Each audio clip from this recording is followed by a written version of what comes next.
Hey guys, it's your best fight friends. I'm Rachel, that's Kelsey, and we're here to talk about Izzy. Yeah, Israel Adesanya. Of course, we watched him defeat Robert Whittaker in the rematch at UFC 271. Won a unanimous decision. But Rachel, we're not here to talk about that old fight. We're here to talk about what comes next for Izzy Adesanya, Rachel. So let's talk about what is likely to come next first. And this is a fight you want to see. Yeah, Jared Cannonier, who won a huge fight against Derek Brunson, was on the same card. Yeah. And yeah, that was a fight of two guys that are just really killing it in the division. Yeah. And the winner of that fight definitely deserves to be the next title challenger, I think, against Israel Adesanya. And I thought that Cannonier's performance was amazing. Looked like he might be finished in the first round. Comes back and, man, that elbow.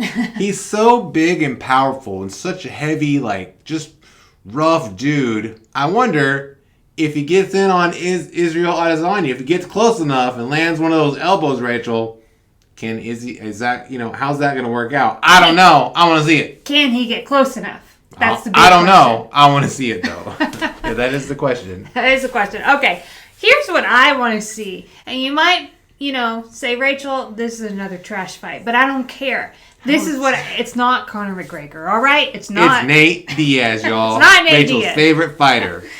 No, I want to see Hamzat Chimaev. I did it.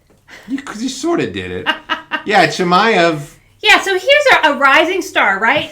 The last time I saw him fight, I just saw him manhandle his opponent. I've seen him pick an opponent up like a baby. I watched him go across the cage and just pick somebody up like a baby. You mean I don't know if Izzy's takedown defense has anything on Chimaev? That's what I'm saying. Well, okay, I will say, yeah, that's the question. That's what Chimaev and his people think. But here's the thing, because Chimaev's thing was basically, that he called out Adesanya can't wrestle or whatever. Yeah. Well, here's the thing, Chimaev. Adesanya does not have to wrestle because only the person that's really consistently taking him down was when he moved 20 pounds up in weight, right, to fight Jan Blachowicz to try to become champ. Jan could take him down because he's a lot heavier and a lot bigger, but nobody at 185 has really come close to consistently bringing him down. And guys that are good wrestlers, too. You saw it in the fight before last against Marvin Vettori. He didn't take Izzy down.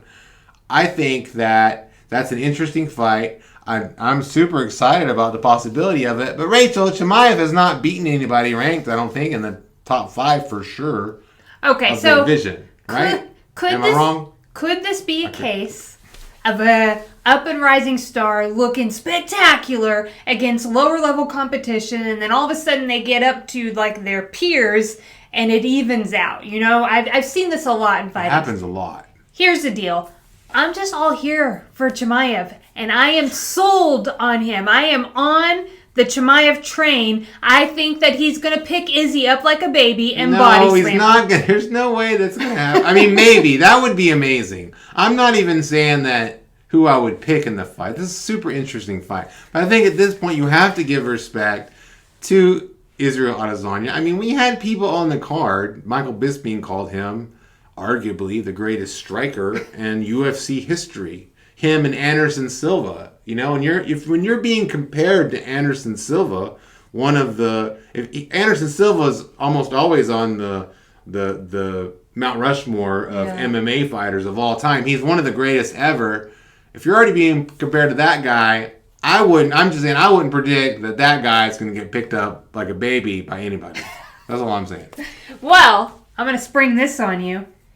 From our friend Steven over at Heavy.com, he did a reactions piece to UFC 271. He quoted Michael Chandler here, who said, "Trust me, I love Izzy.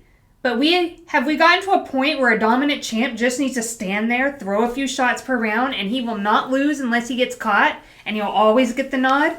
Izzy got paid on this last contract. Go fight, don't you dare spar." Yeah, but that's more about the method of the fight. That's smart for Izzy to do. He had a 7-inch reach advantage, and it was up to the challenger, I think, to come and try to get the belt, and he couldn't. I will say that Michael Chandler part of your skill inside the cage is when somebody keeps you at bay, well, you got to figure out how to get inside. That's part of being a great MMA fighter. How do you get inside? Well, and yeah, we looked at Michael Chandler's last fight. Great fight. We all loved watching it. He did not win the fight. So there's also different mentalities. Are you there to entertain people? Or are you... Fighters are you there to be the champ? Different If goals. you're there to be the champ, you might not want to get hit so much, right? That's the truth. Right. So I love Michael Chandler. Love watching him fight. He is a 3-time Bellator champion, but he hasn't done it in the UFC yet, and Israel Adesanya has. That's our picks for Izzy's next fights. Let us know in the comments, what's your pick for Izzy's... And just to be clear, I'm for Jared Cannonier next. Okay. Just to be clear. What's your pick for Izzy's next fight?